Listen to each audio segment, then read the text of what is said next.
नमस्कार, TV 27 news देख रहे हैं आप और मैं हूं आपका साथ दिनकर आनंद। और अब बात करेंगे उत्तर प्रदेश की। महाशिवरात्रि पर काशी में महाआयोजन, काशी के शिवालयों में उत्साह का माहौल देखा जा रहा है। बता दें कि देश भर में महाशिवरात्रि को लेकर उत्साह का माहौल है और काशी में महाआयोजन किया जा रहा है। दर्शन और जलाभिषेक के लिए श्रद्धालुओं की सुबह से ही लंबी भीड़ उमड़ रही है। और इसके साथ ही बता दें कि इस बार ज्ञानव्यापी के तहखाने में भी श्रद्धालु दर्शन कर सकेंगे।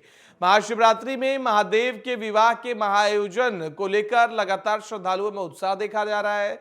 विवाह के महाआयोजन लाइव पूरा विश्व देखेगा। 9 से 10 लाख श्रद्धालुओं के आने का अनुमान जताया जा रहा है। तो महाशिवरात्रि को लेकर देश भर में गजब का उत्साह है। साथ ही आपको बता दें कि काशी, जो कि अपने आप में भगवान भोलेनाथ के लिए विख्यात है, प्रसिद्ध है, और इस बार श्रद्धालुओं के लिए अच्छी खबर यह है कि इस बार ज्ञानवापी के तहखाने में भी जाकर श्रद्धालु भगवान भोलेनाथ के दर्शन कर सकेंगे। इसके साथ ही बता दें कि तकरीबन 9 से 10 लाख श्रद्धालुओं के आने की अनुमान है। आज ज्ञानवापी के तहखाने में भी श्रद्धालु दर्शन करेंगे और लगातार इस बात को लेकर चर्चाएं तेज थी कि जब ज्ञानवापी को लेकर दिन ब दिन रास्ता साफ होता जा रहा है तो क्या महाशिवरात्रि पर श्रद्धालु ज्ञानवापी के तहखाने में जाकर दर्शन कर सकेंगे। जिसके बाद अब यह खबर है कि आज तहखाने में भी श्रद्धालु पहुंचेंगे और भगवान भोलेनाथ के दर्शन और पूजन करेंगे।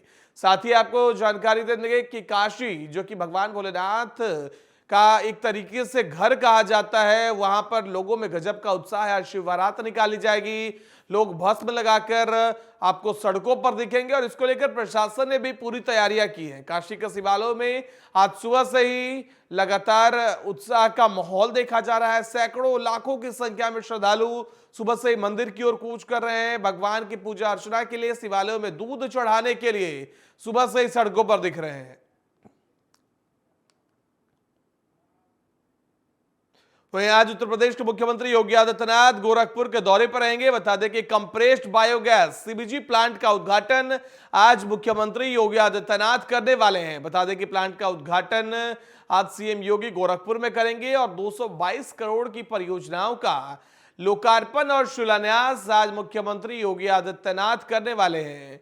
तो बड़ी जानकारी आपके साथ साझा करें, जहां एक बार फिर से गोरखपुर वासियों को बड़ी सौगात मिलने जा रही है। मुख्यमंत्री योगी आदित्यनाथ गोरखपुर के दौरे पर रहेंगे और 222 करोड़ की परियोजनाओं का लोकार्पण और शिलान्यास मुख्यमंत्री आज करने वाले हैं।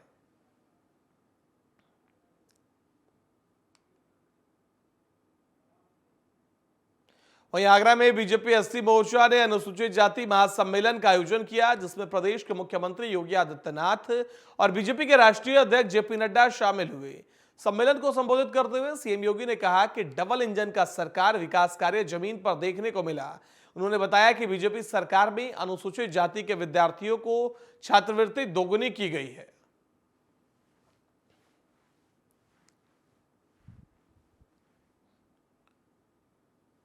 तो आगरा में बीजेपी अनुसूचित जाति महासम्मेलन में मुख्यमंत्री योगी आदित्यनाथ शामिल हुए। इसके साथ ही बीजेपी के राष्ट्रीय अध्यक्ष जेपी नड्डा भी शामिल हुए और इस दौरान सीएम योगी आदित्यनाथ ने अपने संबोधन में कहा कि डबल इंजन सरकार की विकास अब देखने को मिलती है। हमने विद्यार्थियों की छात्रवृत्ति को दोगुनी की, हमने छात्रों को लेकर, युवाओं को लेकर, हर वर्ग को लेकर काम किया है।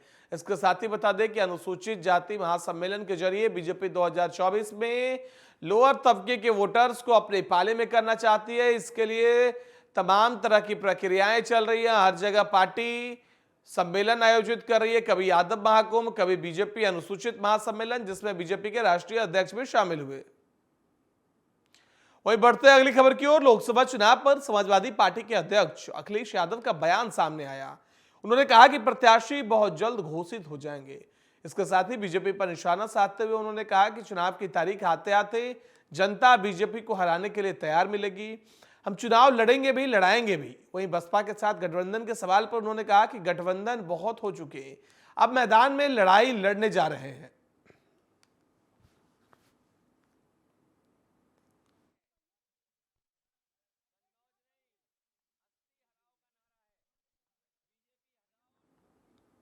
वहीं केंद्रीय मंत्री हरदीप सिंह पुरी ने सोनभद्र को बड़ी सौगात दी। उन्होंने 177 विकास परियोजनाओं का वर्चुअली शिलान्यास किया। ये सभी परियोजनाएं सांसद स्थानीय क्षेत्र विकास योजना के तहत स्वीकृत थे। केंद्रीय मंत्री ने अपने संबोधन में कहा कि यह सभी परियोजनाओं के जरिए शिक्षा, स्वास्थ्य, विद्युतीकरण के अलावा विभिन्न क्षेत्रों में विकास कार्य कराए जाएंगे। इन सभी विकास परियोजनाओं से यहां की स्थिति सुधरेगी।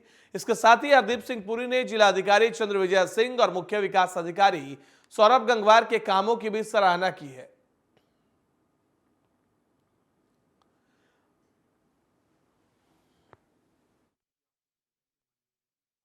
शहरी विकास मंत्रालय के जो भारत सरकार के मंत्री हैं, पेट्रोलियम प्राकृतिक गैस मंत्री श्री हरदीप सिंह पुरी जी ने 2018 से इस जनपद को गोद लिया था और लगातार भी सांसद निधि के माध्यम से तथा अन्य प्रयासों से जनपद सोनभद्र के विकास में योगदान देते रहे। और आज जो कार्यक्रम था उसके अंतर्गत 177 विकास परियोजनाओं का, जिनकी कुल लागत 10 करोड़ 41 लाख, उनका शिलान्यास माननीय मंत्री जी द्वारा किया गया। ये सभी कार्य माननीय मंत्री जी के सांसद निधि के अंतर्गत जो कार्य हैं उसके अंतर्गत स्वीकृति मिल चुकी थी और आज एक कार्यक्रम के माध्यम से, वर्चुअली माध्यम से माननीय मंत्री जी द्वारा इनका शिलान्यास किया गया। माननीय मंत्री जी द्वारा कहा गया है कि जनपद सोनभद्र के विकास में जो भी चीज़ें हैं वो हमेशा उसके लिए। सपा विधायक समेत कानपुर में 5 जगह चल रही ईडी की ताबड़तोड़ कार्रवाई चल रही है। सपा विधायक इरफान सोलंकी के आवास पर ईडी की रेड जारी है। इरफान के भाई अरशद रिजवान और सपा नेत्री नूरी शौकत बिल्डर हाजी वसी के आवास पर भी ईडी कार्रवाई कर रही है। आइए देखते हैं हमारे संवाददाता आशीष तिवारी की एक रिपोर्ट।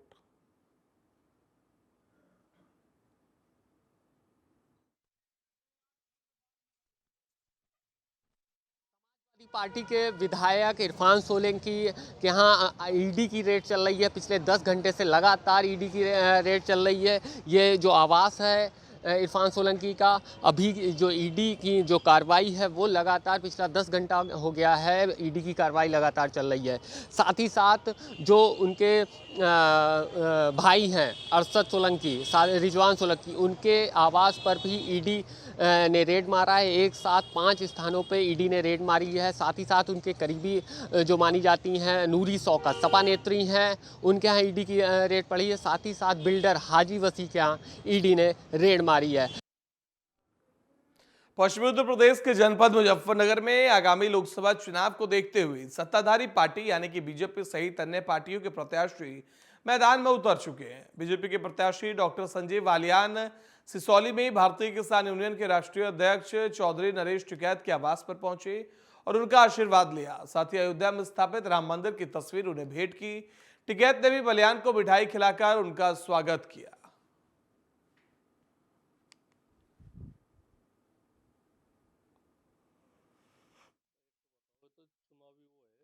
इसमें तो आदमी सब हथकंडे अपनावे और संजीव बालियान यही इसी परिवार से, उनके कोई आने में कोई फरेज तो किसी पे है नहीं, कोई प्रतिबंध नहीं है, ना कोई यहाँ से चुनावी सभा है तो सभी आ सके। तो किसी को इस बात तो थोड़ा ही देखा जा कि भी परसों तरसों हरिंदर मलिक भी आ रहा था, जो सपा गठबंधन इस शपथ है प्रत्याशी है, तो इसमें नहीं इस तरह जोड़ के चलना चाहता।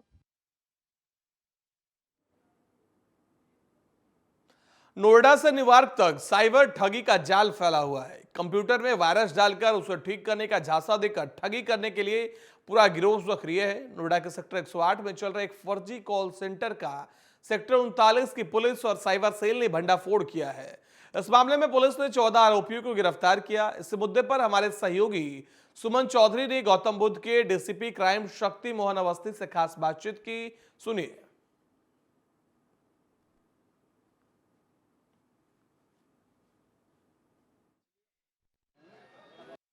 मोबाइल टावरों का सामान चोरी करने वाले गैंग का पर्दाफाश नोएडा पुलिस ने किया है। डीसीपी हमारे साथ मौजूद है। सर, किस तरीके से अपना काम कर रहे थे और कितने लोग इसमें शामिल थे, और जो आप लोगों ने सामान पकड़ा है उसकी कीमत क्या रही होगा?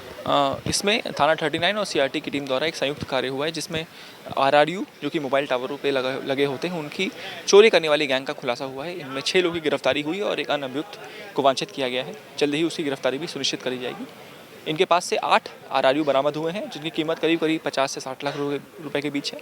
और अन्य 2 लग्जरी गाड़ियाँ भी बरामद हुई हैं जिनसे ये लोग RRU की चोरी करने जाते थे और चोरी करने के बाद वापस अपने साथ ले जाते थे। सर, शिकायत पर आप लोगों ने ये गैंग पकड़ा है या फिर आप लोगों को मतलब अपनी कुछ सूत्रों से ये गैंग पकड़ा गया है? ने कई FIR हमारे जनपद में दर्ज थी, जैसे कि थाना 39 में, फेज़ 2 में भी थी और कुछ दिन पहले 126 में भी एक ऐसी घटना हुई थी। तो घटनाओं के बाद उनका अनावरण हेतु जो टीमें लगी हुई थी उन्होंने CCTV और अन्य इलेक्ट्रॉनिक सर्वेलेंस के माध्यम से टीम ये जो गैंग है उसका पर्दाफाश किया। ऐसी घटना सर ये कहाँ पर दे चुके हैं ऐसे टावरों का सामान जो चोरी कर? अभी इसमें थाना 39 के अंतर्गत और 126 में फेज़ 2 में ऐसी घटनाएं मालूम चली हैं और उनको इससे कनेक्ट भी किया गया है। ये थे हमारे साथ ADCP सर जिन्होंने का कहना है कि किस तरीके से अपनी इस पूरी घटना को अंजाम देते थे और कहाँ पर ये काम कर रहे थे। TV27 से मैं सुमन चौधरी, नोएडा। यूपी में चल रहे अवैध मदरसा पर SIT ने अपनी रिपोर्ट राज्य सरकार को सौंप दी है। साथ ही प्रदेश में 13,000 अवैध मदरसों को बंद करने की सिफारिश भी की है। वहीं मदरसा संचालकों का कहना है कि मदरसों को बदनाम करने की साजिश रची जा रही है, साथ ही मुसलमानों को परेशान किया जा रहा है। वही बात करें बहराइच की तो यहाँ गैर मान्यता प्राप्त मदरसों की संख्या 491 है। फयाज अहमद मिसवाही ने बताया कि जो मदरसे अब तक संचालित है वह पूरी तरह से कानून के अंतर्गत है।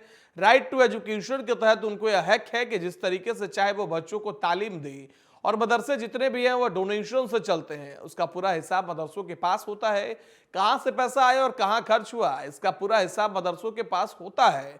कुछ मदरसों में विदेशों से जो पैसा आता है वो हमारे और आपके बीच के रहने वाले हमारे परिवार के लोग बाहर रहते हैं वह भेजते हैं। तो SIT ने अवैध मदरसा पर अपनी रिपोर्ट सौंपी है, जिसके बाद अलग अलग मदरसा संचालकों का बयान निकलकर सामने आ रहा है।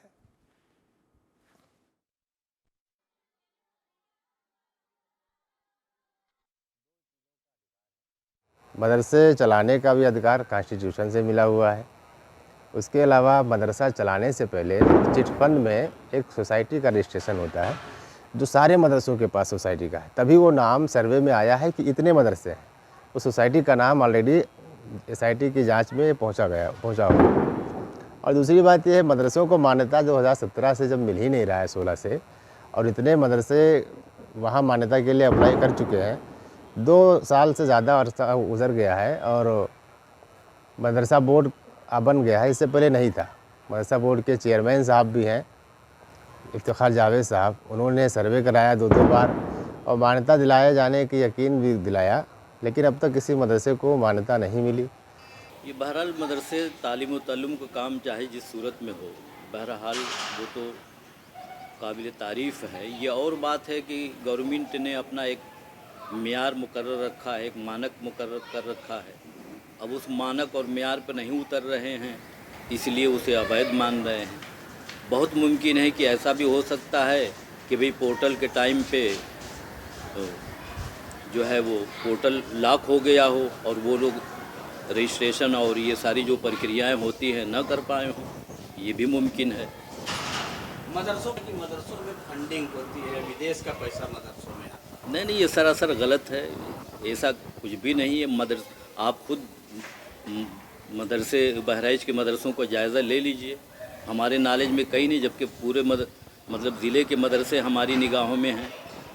कहीं पे ऐसा नहीं है। मदरसे का सारा दारोमदार ज़कात फ़ितरे ही की रकम से चलता है। और अवैध के बारे में तो मुझको जानकारी नहीं है कि कौन से मदरसे अवैध चल रहे हैं, लेकिन इतना है कि गवर्नमेंट की तरफ से जब ये आर्डर हुआ कि अपने मदरसों का पोर्टल करा लीजिए, अपने मदरसों के को मानक के एतबार से पूरा कर लीजिए, तलबा वहाँ होना चाहिए, तो इस हिसाब से तो हमारे ज़िला बहराइच के अंदर जितने भी मदारस अरबिया चल रहे हैं वो सब मानक ही के एतबार से हैं। और सरकारी जिस तरह से गवर्नमेंट ने हमें हुक्म दिया है उसी तरीके से बिल्डिंग भी है, तलबा भी है, पढ़ाई भी होती है। लेकिन जो इस सीमावर्ती इलाके के अंदर जो ये कहा जा रहा है कि जो फंडिंग होती है बाहर की, इसके बारे में तो कुछ हमें नहीं मालूम है। सिर्फ इतना है कि हमारे सारे मदरसे ये ज़कात और फ़ितरे और दीगर किस्म की जो रकमें आती हैं इन्हीं तरीके से। मुजफ्फरनगर से बड़ी खबर सामने आई है, जहां बोर्ड की परीक्षा देने आए 9 छात्रों को गिरफ्तार किया गया है।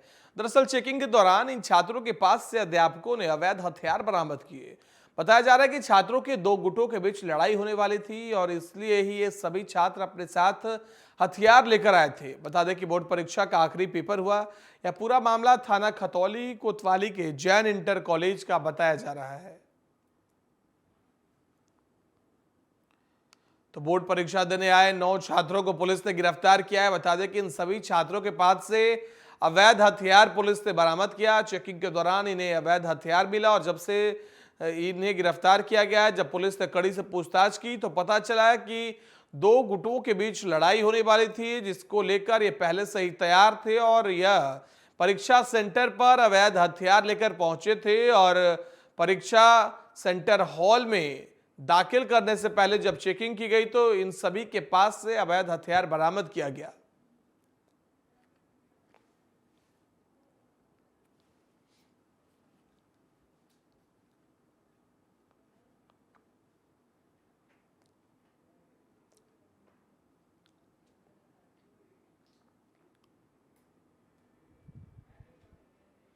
तो छात्रों के पास से अवैध हथियार बरामद किया गया है। बता दें आपको कि 2 गुटों के बीच संघर्ष होना था। बोर्ड परीक्षा देने आए 9 छात्र को पुलिस ने गिरफ्तार किया और जब ये परीक्षा हॉल में दाखिल कर रहे थे उस वक्त पुलिस ने इनकी जांच की और जांच के दौरान इनके पास से अवैध हथियार बरामद हुआ, जिसको लेकर जब पुलिस ने इनसे पूछताछ की तो इन्होंने बताया कि हमारा संघर्ष किसी दूसरे गुट से था, दूसरे गुट से लड़ाई होनी थी, इसके लिए हम पहले से ही अवैध हथियार लेकर पहुंचे थे और परीक्षा सेंटर में दाखिल होने पहुंचे।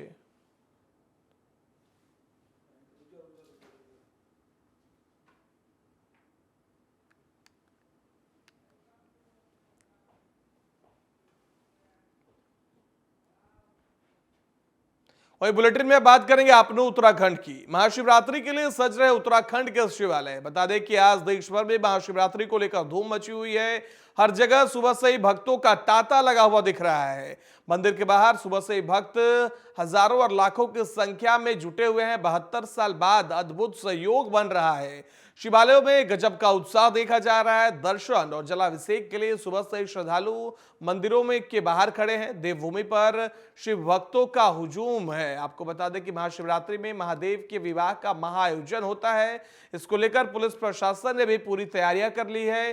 और ये तस्वीरें देखिए आप, हरिद्वार की ये तस्वीरें दिख रही हैं आपको, जहां पे लगातार भारी संख्या में आपको लोग नजर आएंगे। उत्तराखंड की अलग अलग जगहों की तस्वीरें आपके टीवी स्क्रीन पर दिखा रहे हैं, जहां महाशिवरात्रि के मौके पर पूरा उत्तराखंड सजा हुआ दिख रहा है। इसके साथ ही बता दें कि आज महाशिवरात्रि के मौके पर देश भर में आज शिव बारात निकाली जाएगी। भगवान भोलेनाथ के शिवलिंग पर दूध चढ़ाया जाता है और सुबह से इसके लिए घर से हजारों लाखों की संख्या में लोग शिवालय पहुंच रहे हैं, अपने नजदीकी मंदिर पहुंच रहे हैं। बाकायदा इसके लिए प्रशासन ने पूरी तैयारी की है। प्रशासन ने सुरक्षा के इंतजाम किए हैं। साथ ही हर मंदिर प्रशासन को भी गाइडलाइंस जारी किया गया है कि आप आए भक्तों का ठीक तरीके से ध्यान रखें।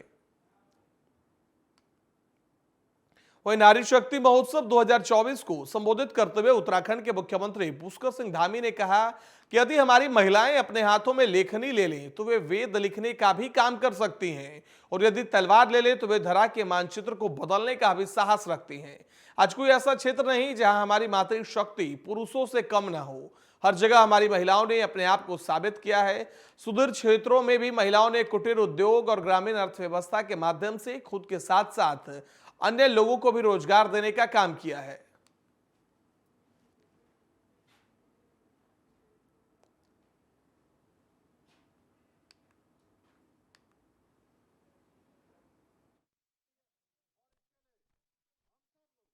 आप सबके आशीर्वाद से दिन रात कार्य कर रहे हैं। मेरा मानना है कि मातृशक्ति, अगर कोई भी हमारी महिलाएं अगर किसी बात को ठान लें, अपने हाथ में कोई बात ले लें, तो यदि वो अपने हाथ में लेखनी ले लें तो वो वेदाओं की जो ऋचाएं हैं उसको रचने का काम करती हैं, और तलवार ले लें तो वो धरा के मानचित्र को बदलने का भी साहस रखती हैं। इसलिए हमारे शास्त्रों में कहा गया है, यत्र नार्यस्तु पूजन्त तत्र रमन्त देवता। यही कारण है कि हमारी जो भारतीय संस्कृति है उसमें नारी को देवी का दर्जा प्राप्त है। वहीं प्रधानमंत्री नरेंद्र मोदी ने चंपावत जिले की 70 करोड़ की योजनाओं का वर्चुअल शिलान्यास किया। इस दौरान उन्होंने चंपावत को कई योजनाओं की सौगात दी। प्रधानमंत्री ने चंपावत चाय बागान में 70 करोड़ रुपए की लागत की पर्यटन सुविधाओं का वर्चुअल माध्यम से शुभारंभ कर चंपावत जिले को बड़ी सौगात दी है।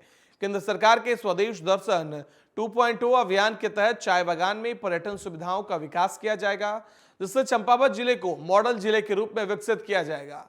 जिले में पर्यटन सुविधाओं का विकास होने से सीमांत चंपावत में चाय उत्पादन को बढ़ावा तो मिलेगा ही, इससे पर्यटन को भी बढ़ावा मिलेगा। इस दौरान राज्य रक्षा मंत्री अजय भट्ट ने कहा कि जनपद चंपावत को मॉडल जिले के रूप में विकसित करने का राज्य सरकार का लगातार कार्य जारी है और इसके साथ ही मोदी सरकार और राज्य सरकार की कोऑर्डिनेशन इस क्षेत्र में कार्य कर रही है। स्वदेश दर्शन 2.0 यानी इसको यूँ कहे तो दूसरा फेज। इसमें हमारे पास 150 करोड़ यहाँ पर धनराशि प्राप्त हुई है। आधी 150 करोड़ का चंपावत जिले के लिए और आधा भाग पिथौरागढ़ के लिए।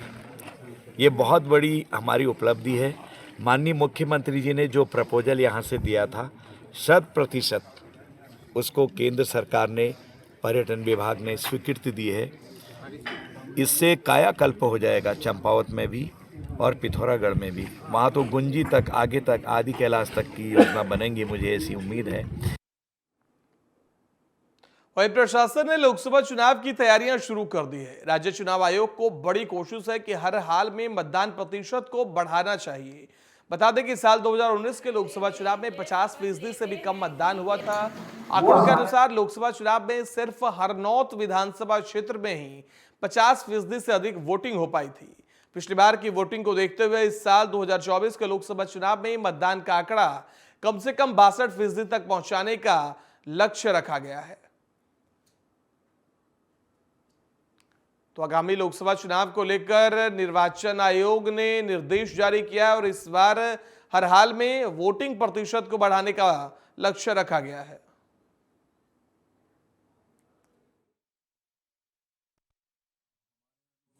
पौड़ी की अगर हम बात करें तो 5,72,986 मतदाता हैं और अगर पोलिंग स्टेशन हमारे 945 पोलिंग स्टेशन हैं। इस बार एक पोलिंग स्टेशन हमारा बड़ा है। इसके अतिरिक्त अगर वाहनों की बात करें तो 902 वाहनों का प्रयोग किया जाएगा। जो पोलिंग पार्टीज़ हैं उनके ट्रेनिंग से रिलेटेड जो अरेंजमेंट्स किए जाने हैं या दूसरे जितने भी अरेंजमेंट्स हैं वो हो चुके हैं और अभी लगभग 478 बूथ ऐसे हैं जो 50% से कम मतदान प्रतिशत वाले हैं। तो हमारा फोकस अभी उसी पे है और हम लगातार ये प्रयास कर रहे हैं जिसमें 100% वोटर्स की शपथ करवाया जाना है या जो माइग्रेंट वोटर्स हैं उनको हम लोग कॉल करके भी आमंत्रित करें। तो इस तरीके से हमारी कोशिश ये है कि वोटिंग परसेंटेज बढ़ाया जाए और इसमें मैं अपने पौड़ी के समस्त सम्मानित नागरिकों से अधिक सहयोग की अपेक्षा। बुलेटिन में फिलहाल इतना ही। देश दुनिया की बाकी खबरों के लिए देखते रहिए TV27 न्यूज।